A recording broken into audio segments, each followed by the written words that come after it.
வணக்கம். இப்பதிவினை முதற்தடவை பார்ப்பவர்கள் அல்லது ஏற்கனவே பார்க்க தவறியவர்கள் சப்ஸ்கிரைப் பண்ணி பார்க்கும்படி தயவுடன் கேட்டுக்கொள்கிறேன். முருகண்டி பிள்ளையார் கோயில்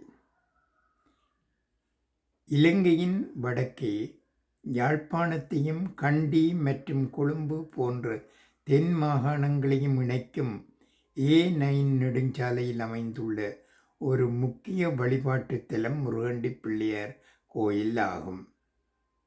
வன்னிப்பெரு நிலப்பரப்பின் அடர்ந்த காடுகளுக்கு நடுவே வீற்றிருக்கும் இப்பிள்ளையார் வழிப்போக்கர்களின் காவல் தெய்வமாக போற்றப்படுகிறார்.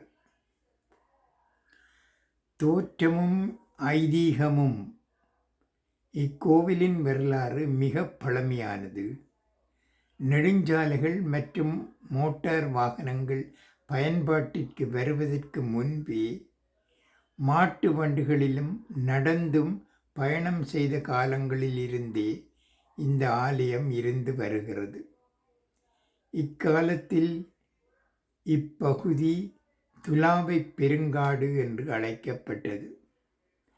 அடர்ந்த காடு என்பதால் யானை உள்ளிட்ட வன விலங்குகளின் அச்சுறுத்தல் அதிகமாக இருந்தது. எனவே இப்பகுதியை கடக்கும் பயணிகள் ஒரு மரத்தடியில் வீற்றிருந்த பிள்ளையாரை வணங்கி தங்கள் பயணம் எவ்வித இடையூறுமின்றி அமைய வேண்டும் என வேண்டிக் கொண்டனர். அதுவே காலப்போக்கில் இக்கோவிலின் முக்கிய மரபாக மாறியது.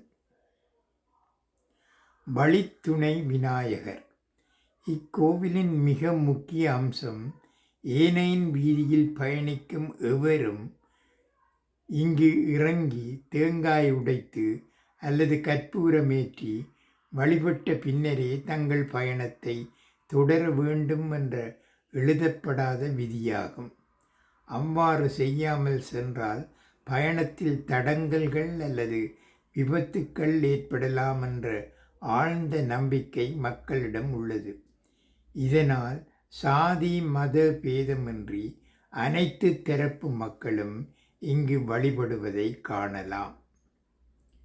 சமகால வரலாறு கடந்த கால யுத்த சூழ்நிலையின் போது வன்னி மக்கள் சந்தித்த பல இடப்பெயர்வுகள் மற்றும் துயரங்களின் மௌன சாட்சியாக இக்கோயில் திகழ்ந்தது.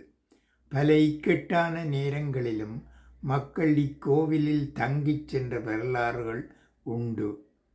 2009 ஆண்டுக்கு பிறகு போக்குவரத்து சீரானதும் இக்கோவிலில் புனரமைக்கப்பட்டு தற்போது அழகிய தோற்றத்துடன் காட்சியளிக்கிறது.